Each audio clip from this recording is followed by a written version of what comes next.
Hi, this is Kevin Burke of Rachel's Vineyard. Welcome to Oceans of Mercy.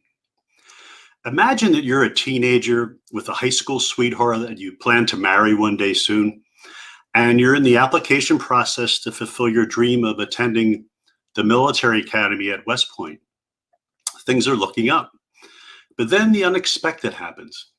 You learn from your girlfriend, Linda, that she's pregnant, and this changes everything. I want to introduce you to the teenager in that story, Chuck Raymond, now married 40 years to his high school sweetheart, Linda. They have two grown children and 8 grandchildren. I want him to take us back to that period in his youth when he first learned of that pregnancy, and a story that is both a cautionary tale to those that are facing an unexpected pregnancy, but it's also a powerful testament to the great mercy and love of God. Chuck, thanks so much for joining us today on Oceans of Mercy. Good morning, Kevin. Thanks for having me. It's a pleasure to be here.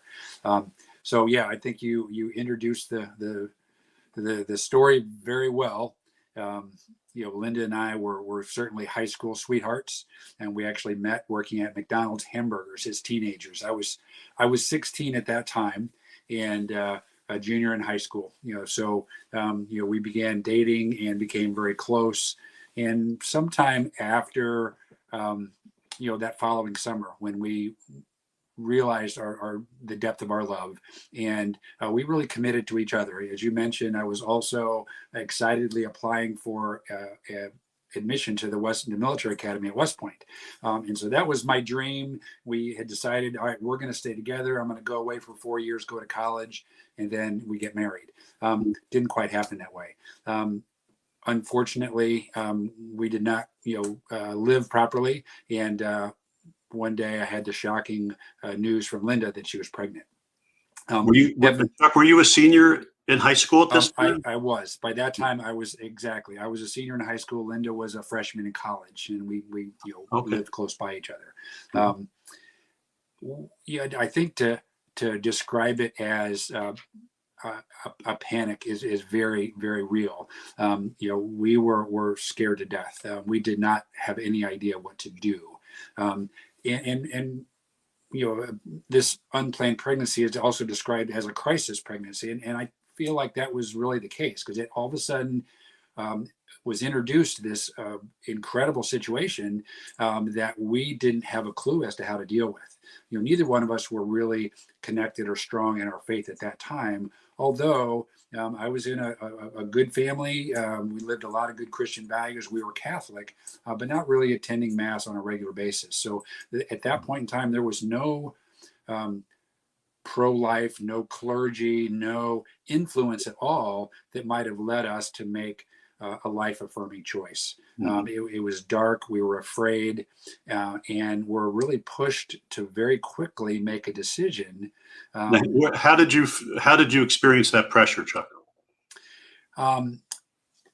Again, it was panic. The pressure came, with the reality that we had to do something, and sadly to say, candidly, there was very little thought of the actual life that was in her womb. This was in the mid 70s, just a couple years after Roe v. Wade, and it was the common public view was that abortion was a solution to an unplanned pregnancy.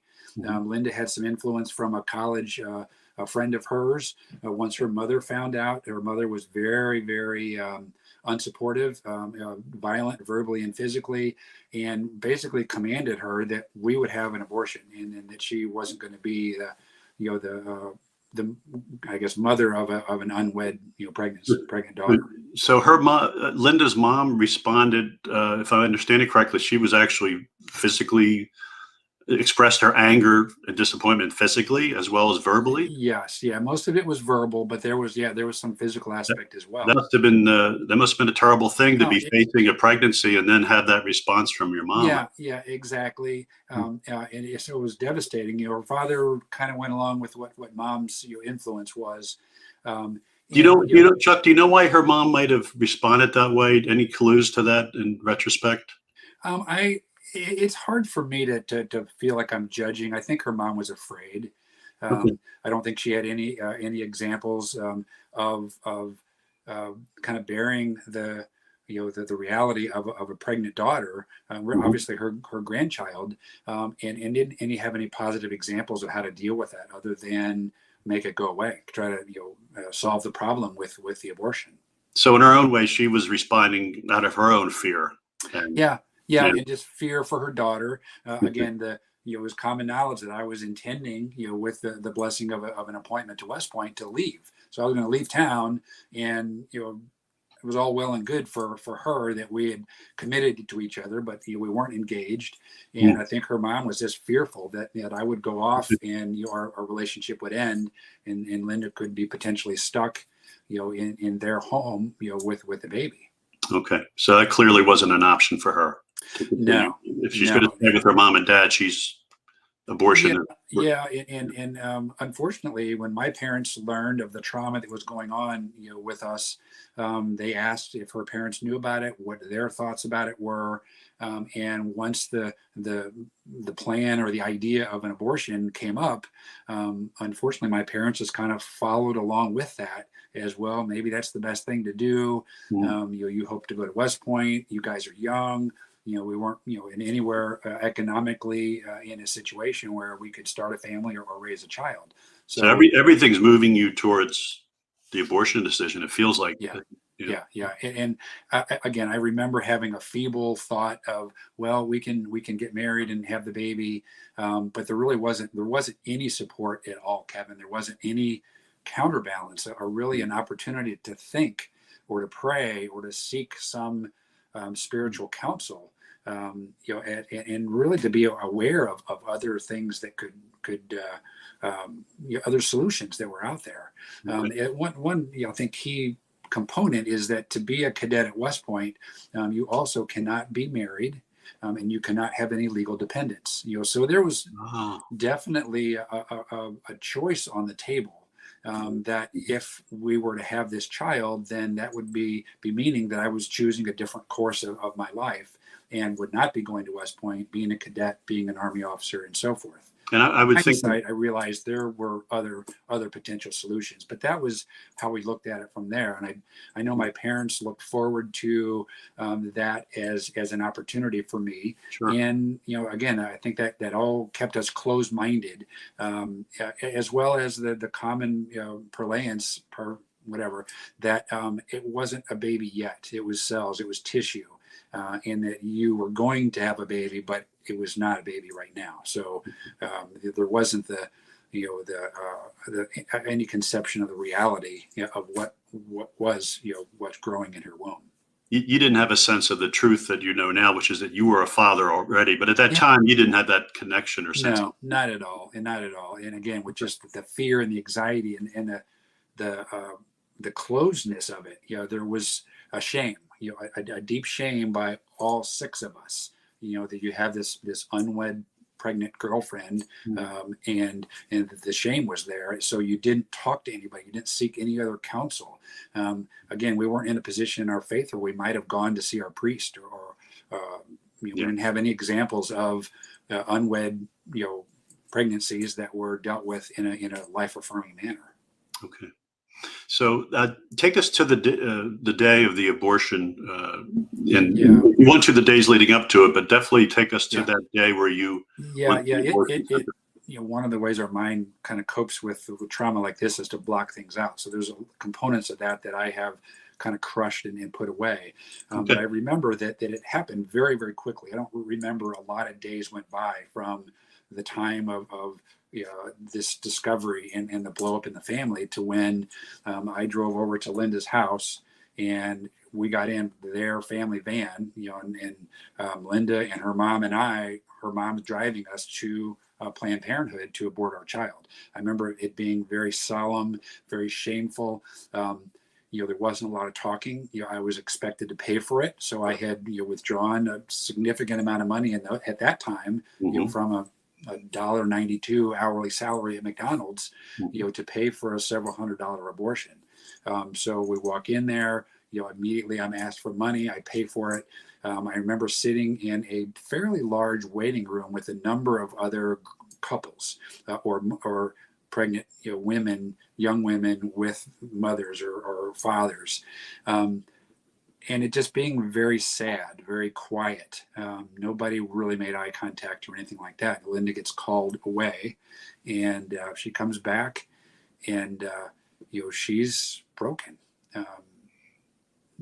Yet, as well, this bad thing that we needed to do was done, and there was I hate to say, a feeling of relief immediately that we had taken care of the problem, and theoretically we could go back to our regular lives and continue with this life plan that she and I had developed together. Yeah, I think that's a really important point. I've heard that from other men as well, Chuck. I think that sense of you mentioned it being a crisis, and as a man, a lot of times when there's a crisis, we go into problem solving mode. Yeah. So in one sense, that crisis has been resolved, but you also said something else, because it's like there's a couple things happening at exactly the same time where you have a sense of relief, but that you also see that you described her as broken, so that you saw something had changed in her from going through that experience, even at that point. Mm-hmm. Yeah. Yeah. There was a change. There was an immediate change in her demeanor, in our relationship. And we didn't have any clue, Kevin, on how to deal with it. So our only response was to just lock it away. We literally didn't bring it up again. We drove back to her house. I got back in my car, went home. We tried to get back to our lives of school and work. And we were so ashamed, so broken by it, that we literally didn't talk about it for years, many, many years. It would come up obliquely every now and then. Isn't it an amazing thing that this experience, which is such a profound experience for you both, even on just a secular level, but yet the silence afterwards, the not wanting to go there, it's common, but isn't it striking in a way? Because if there was some other event in your life, you would talk about it. That's right. What is it that makes it? What do you think does that? I think that in our souls deeply, we knew that we had done a terrible thing, and even though we couldn't admit it, and I forced myself to believe that choice was a valid decision, that we had done what we needed to do and what the right thing to do. But you're right. If it was really an okay thing, then we could have talked about it. It could have been just an event or a situation or a problem that was solved. But I knew that it had affected her deeply, and that was like ground that we couldn't really go to. It was a very dark, sad place. But another part of you. I'm sorry, Joe. But another part of you was also convicted that maybe a strong part of you was convicted that we did the right thing. Yeah. It's shameful to think about it now, but no, that's okay. But I kind of want to get, because it'd be helpful for our viewers, because we're going to have men watching this that may still be in that place of saying, at the time it was really seemed like the best thing to do. And looking back, I'm not sure it wasn't, because they haven't yet connected with that other part of themselves. But that's exactly right. It was in January of 1976, and that May is when I graduated from high school, and then immediately went into the service, and into my sequence of getting to West Point. So things were moving pretty quickly. Sure. And again, we were effectively back on track. And so I deep in my psyche, kind of forced myself to believe that was okay. This was what needed to be done, and we're back on track. We love each other. We're committed to be married. And kind of replaying things that my parents had said, you guys stay together, get married. You can have children later when it's the right time. Right. Very common. And again, having no counterbalancing spiritual inputs, that's kind of where it was. I think your experience is also common in the sense that, you were able to put that aside. You were able to bury that experience, and just like with any loss, when you can return to normalcy and have your energies directed in a productive way, it does help you cope for a time. So you were able to achieve one of your dreams, which is you attended military academy. And Yep. did you guys marry after the academy, We or? did. Yeah. Again, like I said, you can't be married and a cadet. So our dream was, we're going to stay together, and thanks be to God, we did. It actually turned out to be 5 years because I had to go to a preparatory school because I wasn't quite qualified. So it was 5 years later that we got Wow. married. We got married the very day after I graduated. It was wonderful. Again, we had fulfilled the dream. We had the strength of our relationships to stay together and to get to the altar. Very sadly, looking back, we got married in the Catholic Church. The abortion never came up with any of our spiritual direction. We went through a pre-Cana marriage prep course, and it was never thought about or brought up. Again, by that time, it had been so deeply crushed and put away. Isn't it interesting, Chuck, that the church was, in a sense, unwittingly communicating the same thing? This is a non-issue. Unwittingly, certainly. Yeah. It wasn't as if they knew and were complicit. Yeah, but it's interesting that it wouldn't even be part of the preparation for marriage to say, look, if you've had this experience, etc. Yeah.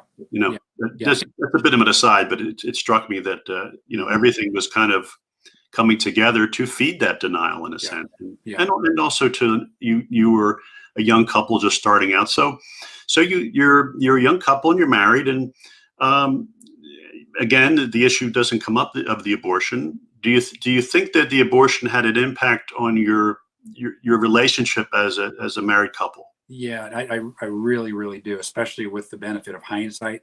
Sure. Kevin, Linda right away experienced some depression, and it was confusing or clouded by the fact, even back when I was at West Point, that we were separated. Our love of our lives, we were separated from each other, and so that was hard. But there was also a depression that set in. There was a period of time where she became suicidal and was admitted, to the hospital for treatment for a couple of weeks. And she remembers yelling out that that I'm a murderer, I killed my baby. Wow. But it was completely denied in her professional hospital setting. She was crying out for help at that time. Exactly. And somebody help me with it. It was denied. It was not validated as an issue at all. How long were you married, Chuck? She was left with having to cope with that. And I didn't really know how to deal with it myself. Right. We didn't talk about it directly as I'm depressed, I'm sad, I'm broken because of the abortion. It was more nuanced than that. So I remember early days of being married. We're living on an Army reservation. I'm away at lot at training, and Linda's home alone, trying to get settled into being a young officer's wife, and is having a difficult time. Being depressed, just having trouble, getting connected to a different world. And again, over the years, we realized that silence, that inability to communicate about this very terrible, tender event, manifested itself in our relationship. We couldn't talk about any conflict. We avoided conflict, and we didn't talk about issues, the things that came up. And so that really, over time, brewed and became layers of bitterness and resentment that literally broke our marriage. And we functioned, very broken for 10, 15 years, I bet. When she was experiencing that depression, did you have a sense that it might be related to were you able to allow yourself to kind of think about that, or did you just kind of keep moving? I really did, Kevin. Again, I was, pretty emotionally naive. And didn't have any other input. So I did. I struggled with it. Struggled with trying to help her, as a supportive husband. And in a sense, I thought bringing up or talking about the abortion would just make it worse. It would just bring her down, to bring that up. So that's a really important point. Untouchable. Very important point. But I think we both knew it was there. God blessed us with a child a couple years after we were married. Linda describes very difficult times connecting with the child, feeling absolutely unworthy, being a very overprotective parent because she was not feeling like she was worthy to have been gifted or blessed with a child and being responsible for it. That's very, So so very painful. yeah, it was very painful. When she also had a miscarriage kind of late in a pregnancy at about 16 weeks, I think, after our son was born. And for her, that immediately brought up the trauma of the abortion Sure. in a very, very direct and deep way. Naturally. Yeah. She mentioned it at that time. But and I was just like, I didn't know how to touch or connect to that other than to try to cover it up and say, move on. That's, we have our baby, our other baby, and so forth. So that was probably one of the first times that it might have openly come up, which was probably 6 or 7 years later. When you lost that your son or daughter to miscarriage, you said about 16 weeks, right? Mm-hmm. Was that something you experienced as a loss as well? Yeah, I did. And it was troubling. It was troubling because I remember after she actually miscarried the baby into the toilet, it's a good sized, fetus by that time. And Yes. then had to go to the hospital and they had to do a D&C. I was in the room with her. I remember, again, this is a subconscious thing, but I remember feeling faint, like I was fainting, and so I had to collapse to the floor against the wall at the time when this was happening, and yeah, I don't know how to really connect to that other than to think that was some sort of a flashback to what had happened to Linda, the same kind of procedure, when she aborted our child, but. Yes. Again, it was pretty oblique because we didn't talk about it. It was it's just something that we had to go through together. Sure, it makes total sense that you would have that kind of reaction in retrospect, because and at this time it pulls the veil back on that denial. It did. But I was again well grained with how to shove that veil right back. Sure. And I'm also a military officer, so I've got this gung ho tough guy, drive on and just deal with any adversity. And so my mentality was to try to just erase that and perk Linda up and let's get on with our lives. We're we have good lives. We have our son, and again just that deeply ingrained mantra of just burying any shred of recognition or guilt or claiming of responsibility for having done something wrong. Okay. So you're at this point in your marriage, and it sounds like to me that boy, the seeds are there for some real problems as you move ahead. Yeah. So I'm curious to what the next phase of your relationship was like, and I'm also very interested in how you were able to come out of this kind of really very strong denial as a couple, and which is very common. I say that with no judgment. It's very very natural in many ways. Yeah. But how was that journey after that loss? Sure, Kevin. I have to kind of cover a lot of ground pretty quickly. I know. Sorry. Our marriage was broken. We literally had blew up. Linda had suitcases on the floor. She was leaving. And by the grace of God, I had the courage to say, no, we're not doing that. We're going to go to counseling. And this was 1997 or 8 or so. So a good 25 years later. Again, we felt all the pain and the brokenness without knowing what the core reason was. We went to counseling. A good Christian counselor immediately put us back on our feet in terms of commitment to our marriage. And shortly thereafter, we felt healed enough in our marriage to go to a marriage encounter. A marriage encounter weekend was a tremendous blessing, an incredible wake-up call to me, Kevin, as a Catholic man, a husband, a father, to kind of get out of the ditch and just get your act together. That I've been really, really insufficient in my role, as a Catholic, or a Christian man and husband and father. So I went into a Christian men's group, learned a lot about my faith I never knew before. And what came creeping in was this dark hole. As I'm trying to regain a relationship, or probably really develop one for the first time with Christ, this hole comes out. And I realize that it's there.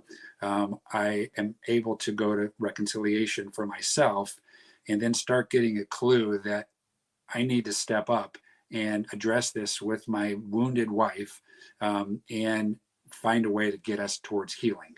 I do remember a astonishing homily. It may have been a Priest for Life priest. It was a guest homilist at our parish that talked about Project Rachel, was a counseling program. So very long, traumatic, stressful story, short. I finally had the courage to bring it up to Linda. And she was reluctant. Again, it's by now a multi-decade buried wound that you just don't want to go back to. We went to the Project Rachel counseling, which was weekly counseling sessions. It helped, but it was too difficult to do it in 1 hour a week and then go back home, take the babysitter home, and take care of the kids and get back to your life. It was just too difficult to bring up the wound. A couple years later, we learned about, and we were watching the EWTN coverage of the March for Life in Washington because our son was there. And as they always do, they were advertising and speaking about woundedness and healing. And we learned about the Rachel's Vineyard weekend retreat. And we both remember that tears were streaming down our eyes. I mean, it was definitely a God moment. We realized that we were being called to go to that retreat. And literally within 2 weeks, we drove from St. Louis to Cincinnati, had the absolutely miraculous blessing of experiencing a full weekend retreat where we got to unpack the wound, recognize and affirm the life of our child, name our child, pray for our child, give our child to Jesus, and have reconciliation in the blessed, in reconciliation in the sacrament. That I just can't say how much that healed and opened up our lives and really kind of set us forth in the journey of I think the next 15 years from there, of being free from the shame, the guilt, the burden of realizing what we had done and not having the tools to deal with it in any way at all. That's powerful. It's powerful to hear how the Lord first restored you as a man, and took that manly part of yourself, which is part of the strength of being a military man and taking charge when needed. And keeping moving and marching forward, and that's a strength when put in the right direction. But he used that to kind of then have you, reestablish your role as to be Christ to your wife in a sense. Yeah. And Kevin, in these moments over those 28 years between the abortion and the Rachel's Vineyard weekend, you mentioned the veil. The veil would get pulled back every now and then, and I was faced with an unbelievable shame and a darkness because, my gosh, that was my child. And I completely had failed as a man and as a father, to have the courage and the strength to do something, to step up, to stop, this momentum, to destroy our child. And the reality that I had allowed that to happen, even though I was only a 17-year-old curly-headed kid, was very, very painful. Sure. And it took the Lord, it took the sacraments, it took these retreats to help me to find the pathway to own it and to be forgiven, and then to let go, to let God's love and mercy empower me to move forward.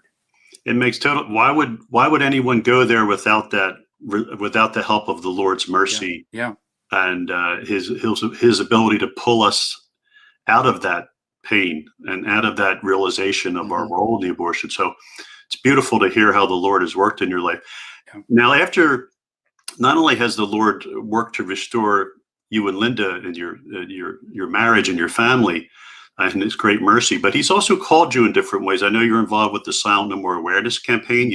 You've spoken many times and shared your story.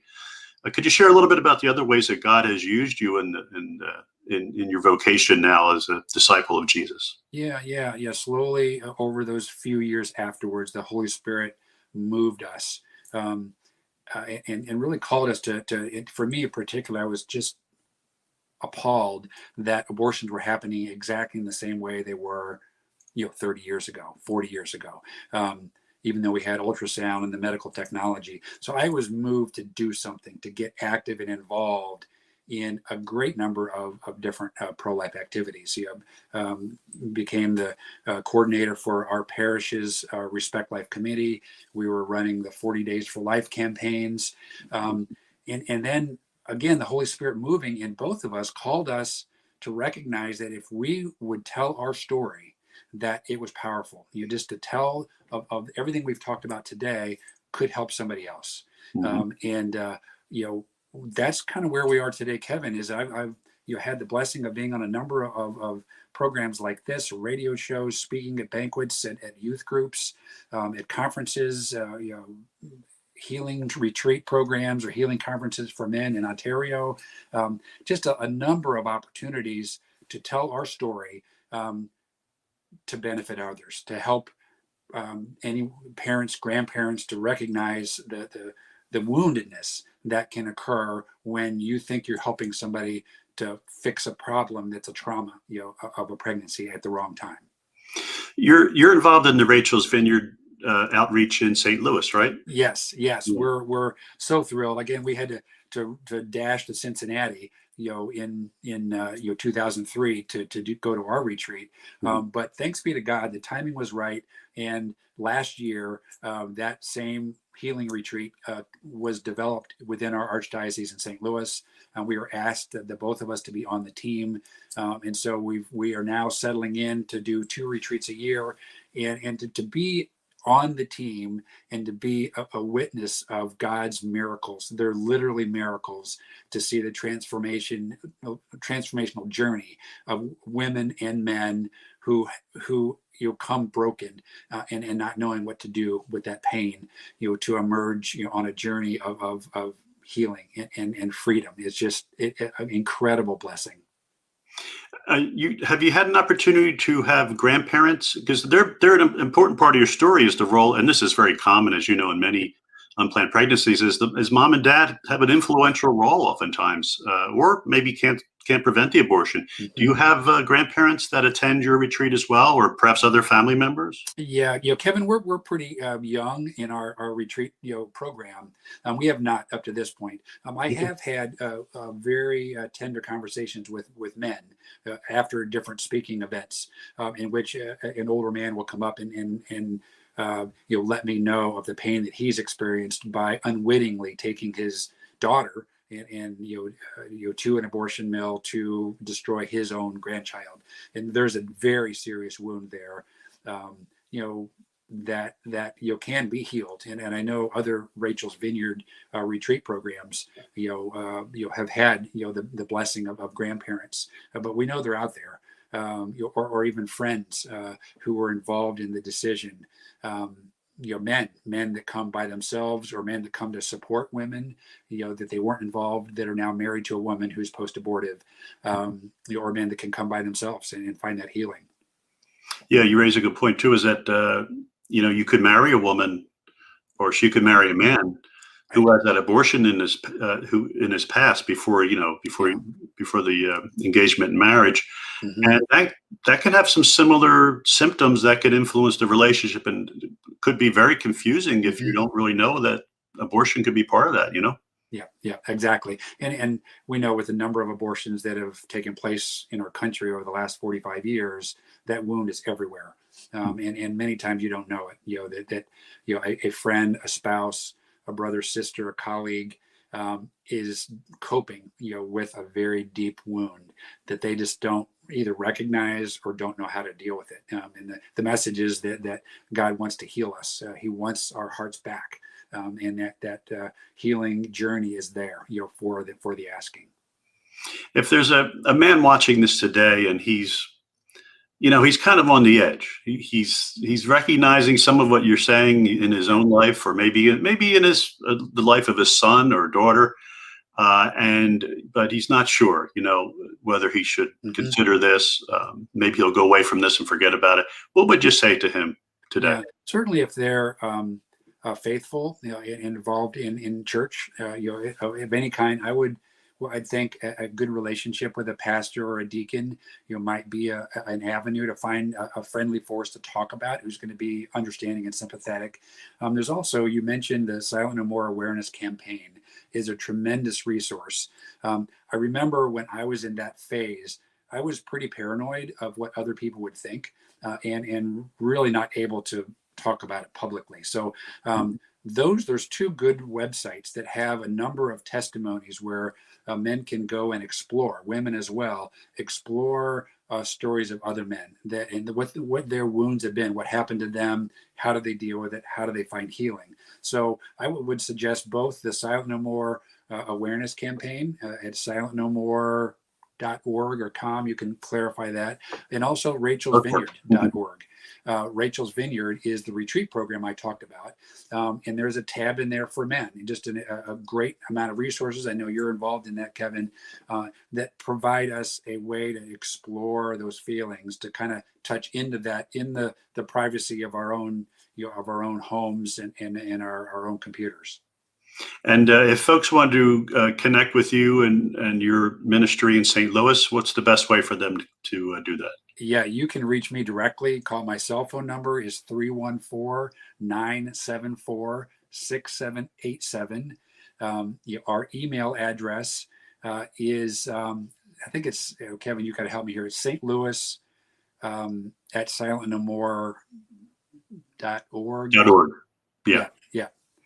You can also, if you go to the Rachel's Vineyard website and you do search for retreats, you can put in the St. Louis zip code there, and you'll see the St. Louis team, and you'll see contact information. They'll be able to connect you with Chuck as well. Exactly. Yeah. Or a lot of churches, a lot of parishes, dioceses have healing contacts through their Respect Life departments. Ours is very, very vibrant and very attentive to a healing journey. So you can find information there, as well. I'm also, just real quickly, Kevin, blessed to coordinate, facilitate a men's healing program called Project Joseph.